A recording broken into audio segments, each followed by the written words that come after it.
Assalamualaikum warahmatullahi wabarakatuh. Saya Nursia. Saya akan menjelaskan tentang pengertian hukum asuransi. Hukum asuransi adalah aturan tertulis yang mengikat peserta dan perusahaan asuransi untuk mentaati perjanjian yang sudah disepakati. Perjanjian tersebut biasanya terdiri dari hak peserta mendapatkan perlindungan dan sebagai gantinya peserta membayar premi kepada perusahaan asuransi. Singkat kata, hukum asuransi mengatur apa saja hak dan kewajiban peserta asuransi maupun perusahaan asuransi, baik itu asuransi jiwa atau asuransi umum. Peserta bisa mendapatkan haknya jika memenuhi semua kewajiban yang sudah ditetapkan perusahaan asuransi. Salah satunya adalah contohnya pembayaran premi. Begitu pula dengan perusahaan asuransi, mereka memiliki hak dan kewajiban untuk memberikan proteksi atau perlindungan kepada peserta asuransi yang menjadi nasabahnya. Perusahaan wajib memberikan penggantian kerugian jika peserta sudah memenuhi syarat dan kewajiban yang ditetapkan. Biasanya tertuang jelas di dalam polis asuransi. Sebaliknya, perusahaan asuransi juga berhak untuk menolak peserta maupun klien jika syarat-syarat dan kewajiban yang sudah ditetapkan perusahaan asuransi tidak dipenuhi oleh peserta.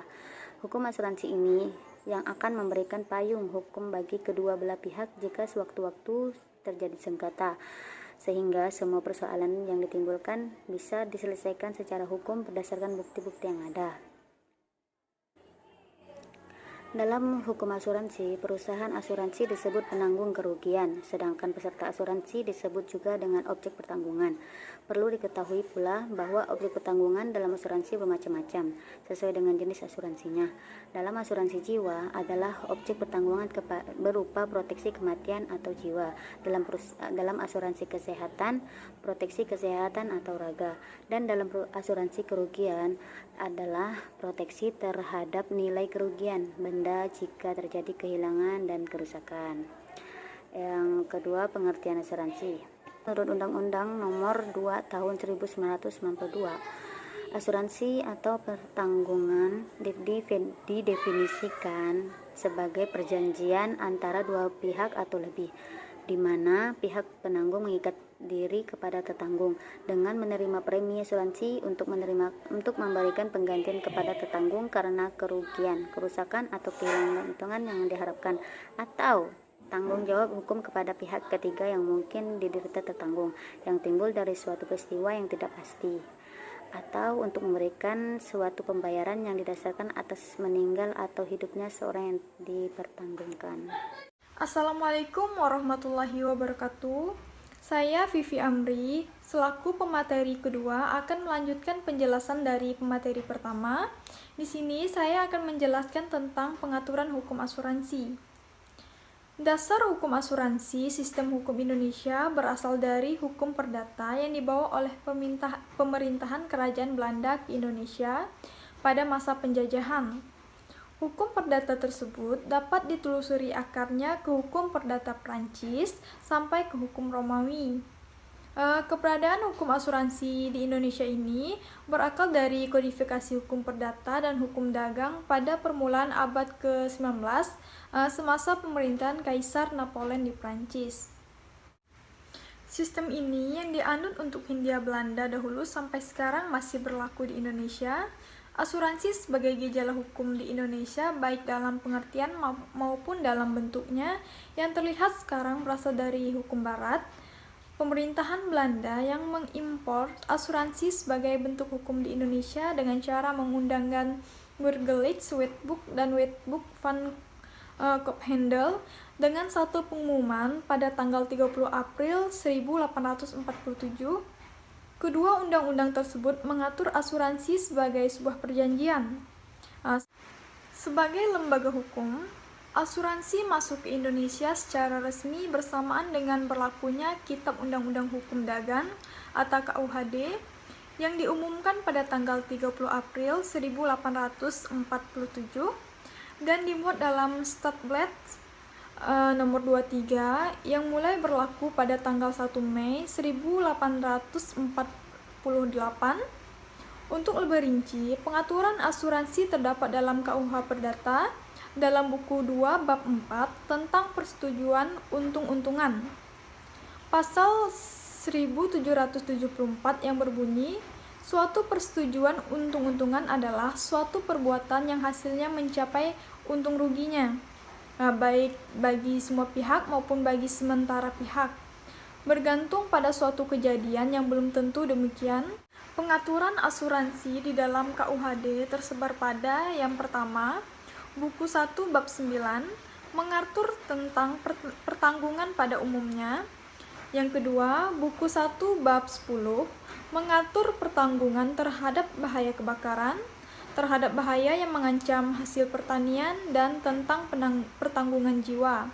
Kemudian yang ketiga, buku 2 bab 9 mengatur terhadap bahaya-bahaya laut dan perbudakan. Yang keempat, buku 2 bab 9 mengatur tentang pertanggungan terhadap bahaya-bahaya dalam pengangkutan darat, sungai, dan perairan darat. Kemudian yang kelima, Undang-Undang Nomor 2 Tahun 1992 tentang Usaha Perasuransian. Yang keenam, Undang-Undang Nomor 40 Tahun 2014 tentang Perasuransian. Kemudian yang ketujuh, Peraturan Menteri Keuangan Republik Indonesia Nomor 53/PMK.010/2012 tentang kesehatan keuangan perusahaan dan perusahaan reasuransi. Kemudian yang ke-8, Peraturan Otoritas Jasa Keuangan terkait hukum asuransi. Pasal 247 KUHD menyebutkan beberapa jenis asuransi, yaitu asuransi kebakaran, asuransi hasil pertanian, asuransi jiwa, dan asuransi pengangkutan. Akan tetapi, dalam praktik jenis-jenis asuransi lebih banyak dibandingkan dengan jenis-jenis yang disebutkan dalam pasal 247 KUHD ini. Baiklah, mungkin itu saja yang dapat saya sampaikan. Kurang dan lebihnya mohon maaf. Akhir kata, billahi taufik wal hidayah. Wassalamualaikum warahmatullahi wabarakatuh. Bismillahirrahmanirrahim. Assalamualaikum warahmatullahi wabarakatuh. Perkenalkan, nama saya Muhammad Andi Kusriansa sebagai pemateri ketiga. Terima kasih saudara Vivi Amri. Baik, saya akan melanjutkan bagian D, peran dan fungsi asuransi. Yang pertama, peran asuransi. Yang poin A, peran asuransi bagi pihak tertanggung atau nasabah. Asuransi bisa menjadi alat untuk mengurangi risiko perekonomian dengan cara menggandeng sejumlah unit kerja, orang atau perusahaan dengan potensi risiko yang sama atau hampir sama agar kerugian tersebut bisa ditanggung semua pihak dalam gabungan itu. Koordinasi antara pihak itu amat sangat bermanfaat karena bisa menanggung kerugian secara bersama-sama bila terjadi risiko yang tidak diinginkan. Peran perusahaan asuransi jiwa, kesehatan, dan lainnya berbagi pihak tertanggung atau nasabah sebagai berikut. Yang pertama, A, pengalihan risiko. Yang B, common pool. Yang C, reduction of loss. Selanjutnya B, peran asuransi bagi perusahaan asuransi itu sendiri. Tidak hanya nasabah atau masyarakat yang membutuhkan asuransi. Perusahaan asuransi juga membutuhkan jaminan asuransi dari perusahaan asuransi lainnya.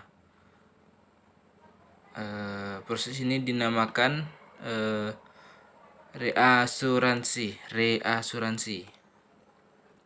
Singkatnya, reasuransi ini adalah istilah saat satu perusahaan asuransi melindungi dirinya terhadap risiko asuransi dengan memanfaatkan jasa dari perusahaan asuransi lainnya.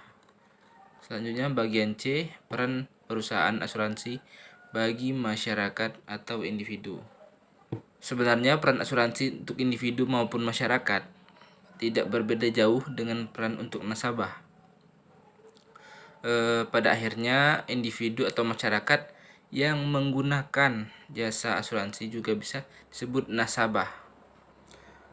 Berikut beberapa peran asuransi bagi individu atau masyarakat yang kami ketahui. Yang pertama, A. Mengalihkan resiko finansial akibat kejadian tertentu sebagai proteksi keluarga maupun diri. Yang B. Terbiasa untuk mengelola uang karena harus menyisihkan dana tertentu untuk persiapan masa depan. Selanjutnya, bagian D, peran asuransi bagi perusahaan atau dunia usaha dan bisnis. Salah satu peran perusahaan asuransi terkait dengan dunia usaha atau bisnis adalah sebagai assistance to business enterprise. Artinya, asuransi mendukung perkembangan dan pertumbuhan usaha melalui pemberian jaminan atas risiko-risiko kerugian yang mungkin diderita oleh penanam modal atau pengelola usaha itu sendiri.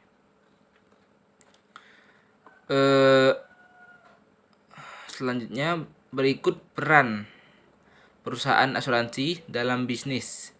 Yang pertama, A. Asuransi jenis ini bisa melindungi dan mengantisipasi bisnis usaha dari dampak yang terjadi beragam hal yang tidak diharapkan, misalnya kebakaran, bencana alam, pencurian, dan lain-lain sebagainya.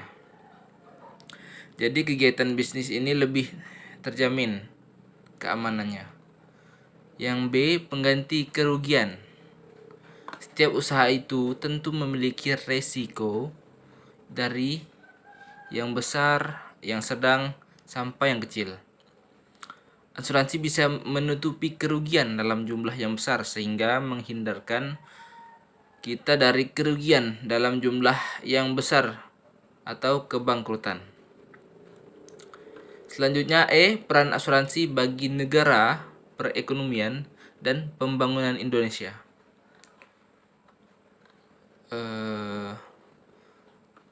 Memiliki kedudukan strategis dalam upaya memajukan kesejahteraan umum maupun perekonomian negara karena mampu menghimpun dana masyarakat.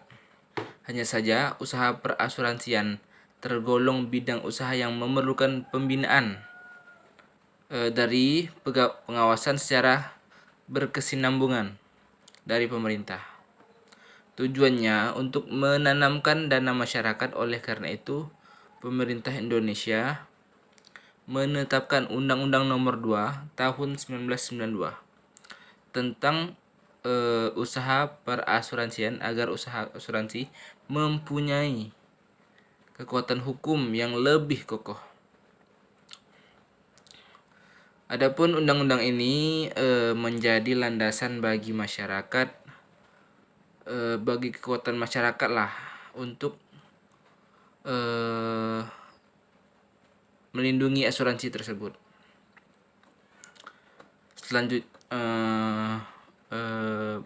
Selanjutnya, berikut peran asuransi bagi pembangunan ekonomi Indonesia sebagai berikut. Yang pertama, A. Asuransi mampu menampung kerugian akibat resiko pembangunan. B. Asuransi sebagai sarana finansial dalam ekonomi rumah tangga. Yang C. Asuransi dapat merampung risiko dunia usaha kebutuhan. Yang C. Asuransi dapat menampung risiko dunia usaha. Dan yang D.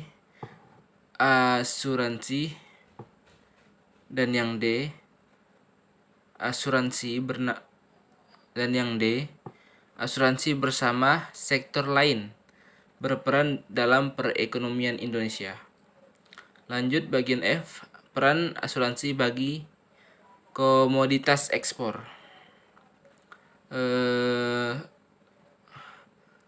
Adapun peran perusahaan asuransi selanjutnya, yaitu dalam bidang ekspor, memberikan perlindungan kepada ekspor atas risiko yang tidak diterimanya, sebagaimana atau sebagian atau seluruh perluasan tagihan ekspor dari impor yang disebabkan resiko politik atau resiko komersial. Jadi para eksportir memiliki perasaan aman dalam menghadapi perasaan aman dalam menghadapi risiko ekspornya dan meningkatkan keberanian untuk menembus pasar ekspor yang baru. Selanjutnya yang kedua, fungsi asuransi. Berikut fungsi asuransi. Yang pertama, A. Menghimpun dana.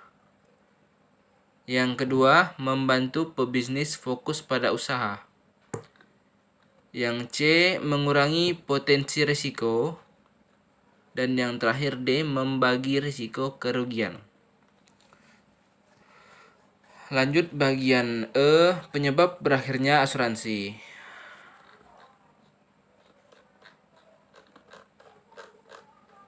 Yang pertama, jangka waktu berlalu sudah habis. Yang kedua, perjalanan berakhir. Yang ketiga, terjadi event diikuti klaim. Yang keempat, asuransi berhenti atau dibatalkan. Dan kelima, asuransi gugur. Baik, itulah penjelasan saya terkait peran dan fungsi asuransi. Jika ada kekurangan dalam penyampaian, mohon dimaafkan. Saya tutup. Terima kasih. Billahi taufiq wal hidayah. Wassalamualaikum warahmatullahi wabarakatuh.